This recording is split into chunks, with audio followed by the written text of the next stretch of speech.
people, today I'm going to review this one. I love this book. If you like shows with witches like Sabrina and things like that, I really recommend that you check out this book because it offers like a vision to a magical world from another cultural end and from another perspective. And I think this one needs to be read because it offers us a glimpse into what magic and witches are like in Latin America, Mexico. We are going to find a lot of things that will make us think about Santeria, about the Catrinas from Mexico, Day of the Dead, Dia de los Muertos, and all these kinds of things. And I think that this is a really, really good lecture. As you can see, it's Labyrinth Lost by Zoraida Córdova. It's the first of a series.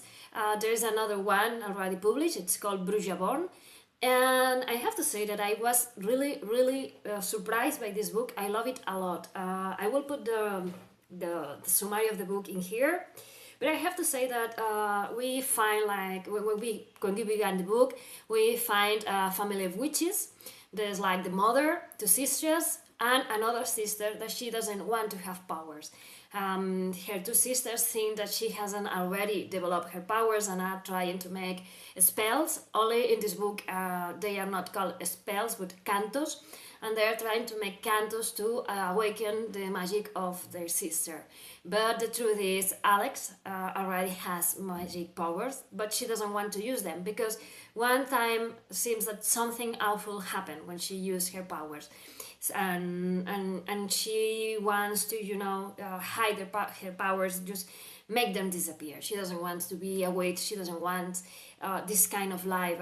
She finds herself more than once thinking, everyone in my family wants me to be this person, wants me to be this bruja, but I don't want to be that. I want to be my own person. I want to be ordinary. I want to be normal. So we find another guy who's called Nova, and he's a very sexy, kind of sassy guy, and he also is a brujo. I have to say that instead of being called witches and warlords here, we are going to find brujas and brujos. And well, when those two met, Alex and Nova suggests Alex that maybe there is a way of doing some kind of canto or whatever so she can get rid of her magic. And then she tries, and instead of vanishing her magic, what she does is vanishing her whole family. And then she begins this quest to recover her family from wherever she has sent them.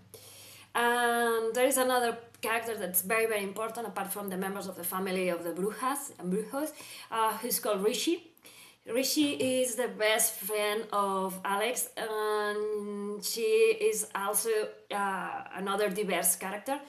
I love this book because there's a lot of diversity. The main characters are dark skin, and they're Indian, or they are Latin American, or they're black, and I love this because, as I've said thousands of times, the world isn't only white, and we need to bring diversity and awareness and representation to books. If I go to the street and I see white people and I see Muslims and I see black people and I see brown people and I see like this myriad of different people walking together and being together in the same part of the world, I need my books to reflect this reality. I need my books to to provide this diversity. So this is why I love this book so much and why I'm so into this kind of books lately. So yeah, I have to say that I love this book. The plot is amazing. I love that it offers us a look at witchcraft or magic powers or whatever you want to call it from another perspective, because we are very used to see like the Salem trials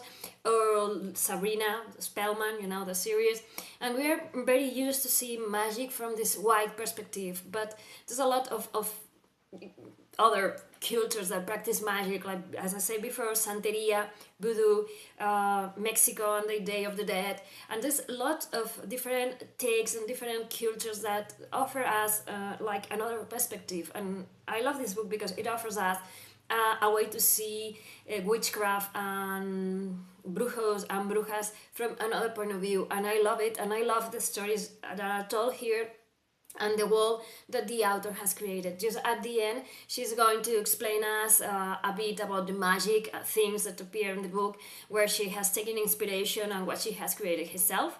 And now that I'm saying this, I have to say that I think that the actor, Zoraida Córdova, made like two wings to Alice in Wonderland, because there's this scene in which the characters fall down, down, down into a portal that's under a tree. It's not exactly under a tree, but you know, and I was like, oh my god, that's a rabbit hole, isn't it? And there's another glimpse into Alice in Wonderland, but I don't know, she doesn't say that she has done that, but I don't know, I'm a really, you know, I'm a fan of Alice in Wonderland, and I think it was like a wink to that. I'm not sure.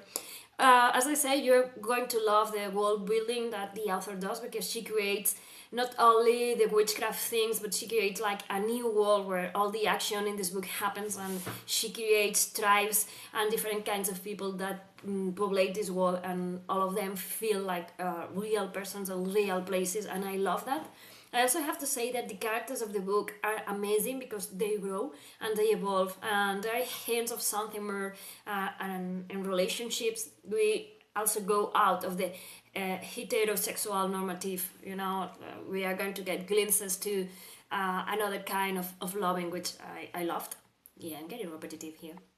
But I mean to say, it's not only a relation of girl loves guys, it can also be girl loves girl, and you will see what I mean. I love that there's this kind of representation too in this book. I love that all the characters have their own decisions, and they have to pay, like in real life, for what they decide. Sometimes there's characters who make grown decisions, and they have to pay for the consequences of their decisions, and they might or might not decide to make it right or not. And I love that there is this view of consequences. If you do something, you are free to decide for yourself, but you know, every decision, every action has a reaction, has a cost, and be prepared if you have to pay for it. I love that this also appears in this book, and I also love that the characters are imperfect, that they make mistakes, and that they are willing to learn and to fix things that they did wrong. And I also love this sense of friendship, of understanding. Rishi and Alex have this very good relationship. They are two people who are being harassed by the world around them because they are different, because they don't actually fit, because what the hell, who wants to be normal anyway? But they are in that moment in their lives in which it's important to kind of fit, of being seen like they like the rest.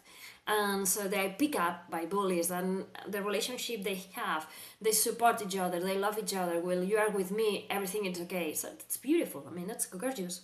And there's a lot of things about this book that I loved, and I really, really, really want to begin reading the second one.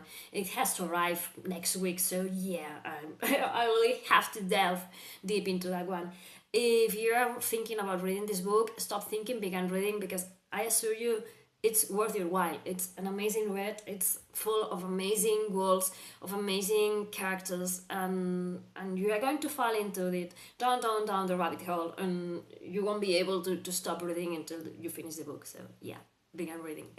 Thank you for watching.